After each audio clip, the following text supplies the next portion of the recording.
Mars est située à une distance moyenne de 75 millions de kilomètres de la Terre. Elle est la planète du système solaire qui présente les caractéristiques les plus proches de celles de la Terre. Par sa couleur si particulière dans le ciel, Mars a été identifié très tôt par les premiers astronomes. Sa teinte rouge faisait référence au mal, à la guerre, dans les différentes civilisations de l'Antiquité. Les Babyloniens associaient Mars à Nergal, une divinité responsable de la guerre et de la pestilence.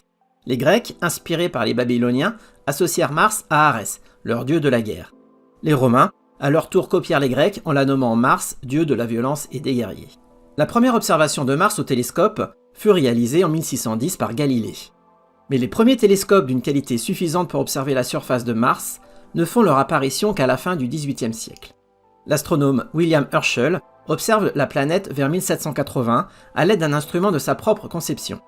Il y remarque entre autres les calottes polaires qu'il pense recouvertes de neige et de glace d'eau. Un siècle plus tard, à Milan, l'astronome italien Giovanni Schiaparelli étudie la planète de 1886 à 1890 à l'aide d'une lunette Mers-Repsold. Le diamètre de la lunette est de 50 cm et la distance focale de 7 mètres. Schiaparelli a dressé de nombreuses cartes de Mars où il nomme mer les zones plus sombres et terre les zones plus claires de la planète. Il aperçoit aussi des lignes fines, sombres, dont il pense qu'il pouvait s'agir de sortes de bras de mer. Le mot italien pour bras de mer, canali, a été largement traduit à tort par canot. L'hypothèse d'une vie martienne devint alors populaire auprès du grand public. Son plus ardent défenseur est Percival Lowell, qui est un écrivain et industriel passionné d'astronomie. Après les descriptions de Schiaparelli, il fonde en 1894 un observatoire en haute altitude qu'il équipa d'une lunette de 61 cm. Lowell consacra une grande part de ses observations personnelles à Mars et à sa cartographie. Il est convaincu qu'il existe sur Mars un immense système d'irrigation à l'échelle de la planète, conçu par des habitants intelligents. Lowell pensait également observer des bandes de végétation cultivées le long de ces canaux. Il était en réalité victime d'illusions d'optique provoquées par la turbulence atmosphérique et d'une certaine fatigue visuelle. Bien des décennies plus tard, l'existence d'éventuels martiens sera balayée par les premières sondes envoyées sur Mars. Après de nombreux échecs américains et russes au début des années 60, le lancement de la sonde américaine Mariner 4 est un succès. Le 14 juillet 1965, Mariner 4 survole la planète rouge et fournit les premières images détaillées de sa surface, mais celles-ci étaient assez médiocres. Les images révèlent un paysage de type lunaire couvert de cratères d'impact et ne présentant aucun relief, montagne ou vallée. Le premier objet à orbiter autour de Mars fut Mariner 9 en 1971. À cause d'une énorme tempête de sable, la sonde passa presque une année terrestre en orbite à attendre que la poussière soit suffisamment retombée pour commencer à dresser la carte de la surface de la planète.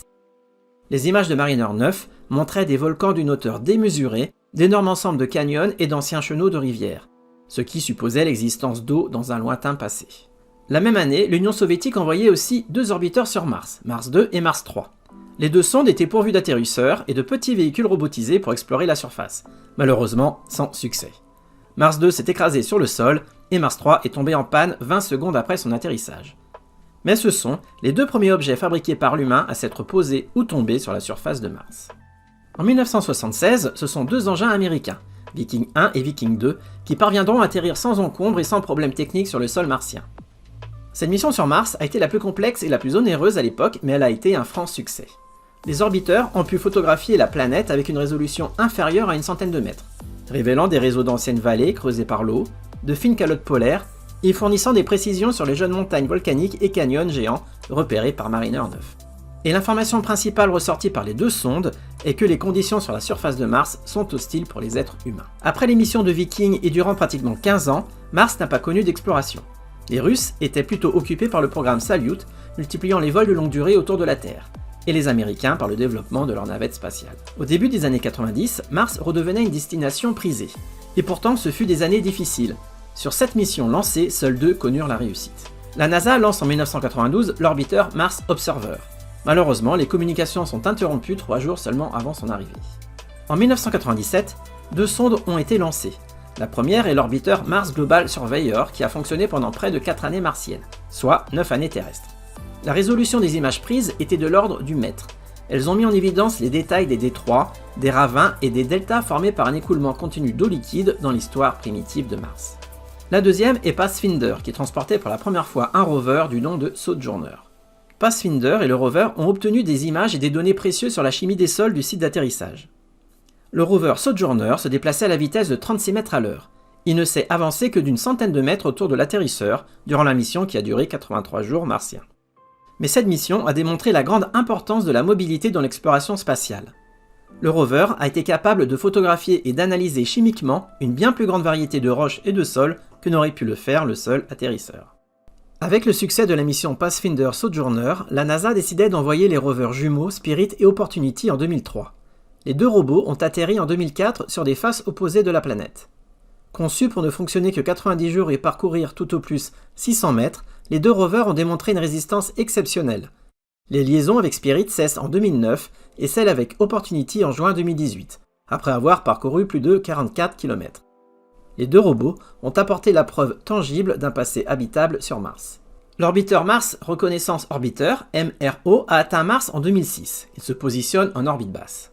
Initialement prévue pour s'achever en 2008, la mission du MRO est toujours en cours. Ses contributions à la connaissance de l'histoire géologique martienne sont multiples et uniques. La mission a permis de comprendre que Mars était une planète encore active avec des saisons, une activité sismique et une circulation atmosphérique variée et intense.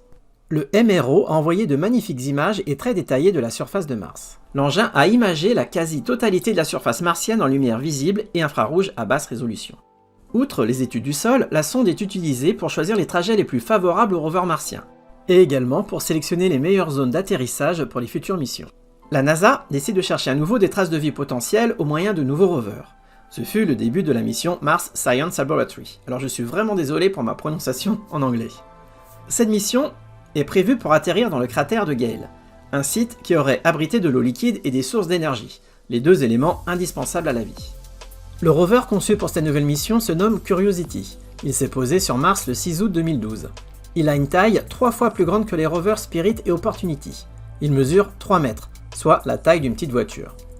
Curiosity transporte 75 kg de matériel scientifique. Les laboratoires embarqués sont alimentés par un système sophistiqué de prélèvement et de conditionnement d'échantillons comprenant une foreuse. Curiosity a effectué un trajet total de 9 km jusqu'en septembre 2014. Ensuite, il a entamé l'ascension du mont Sharp, qui est l'objectif principal de la mission. Malgré des problèmes affectant ses roues et sa foreuse, le rover confirme l'intérêt du site en fournissant de nombreuses et précieuses informations sur l'histoire de Mars. Après avoir analysé la surface de Mars, les scientifiques manquaient de données concernant sa structure. Pour y remédier, la NASA lançait InSight, qui se posa sur la planète le 26 novembre 2018. InSight est un atterrisseur fixe qui contient deux instruments scientifiques, un sismomètre et un capteur de flux de chaleur qui doit être enfoncé jusqu'à une profondeur de 5 mètres sous la surface du sol. Le sismomètre entre en service début février 2019, et pour la première fois dans l'histoire de l'exploration de Mars, une secousse sismique est détectée 2 mois plus tard.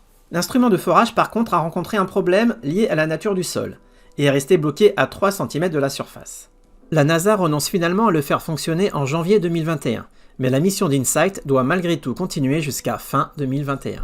En février 2021, un nouveau rover ou astromobile atterrissait sur Mars. La mission se nomme Mars 2020, et l'astromobile Perseverance. Celui-ci est développé par le Jet Propulsion Laboratory, JPL, rattaché à l'agence spatiale américaine de la NASA. L'engin a le même design que le rover Curiosity. Tous deux mesurent 2,2 mètres de hauteur. Mais avec ses 1025 kg, Perseverance est un peu plus lourd que Curiosity qui pèse 899 kg. La France, par l'intermédiaire du Centre national d'études spatiales, le CNES, a conçu et réalisé l'un des instruments du rover, la Supercam. Cet œil du rover est composé de spectromètres, d'une caméra et d'un microphone. La Supercam doit servir à analyser la composition chimique et minéralogique des roches. L'un des principaux objectifs assignés à cette nouvelle mission est la collecte d'échantillons du sol martien, qui devra être retourné sur Terre par une autre mission prévue en 2031. Le but de ces échantillons est d'étudier les traces possibles de la vie. Mais Perseverance va également tenter de nouvelles expériences. Le rover est accompagné d'un mini-hélicoptère Ingenuity. Son rôle est d'effectuer le premier vol sur la surface de Mars.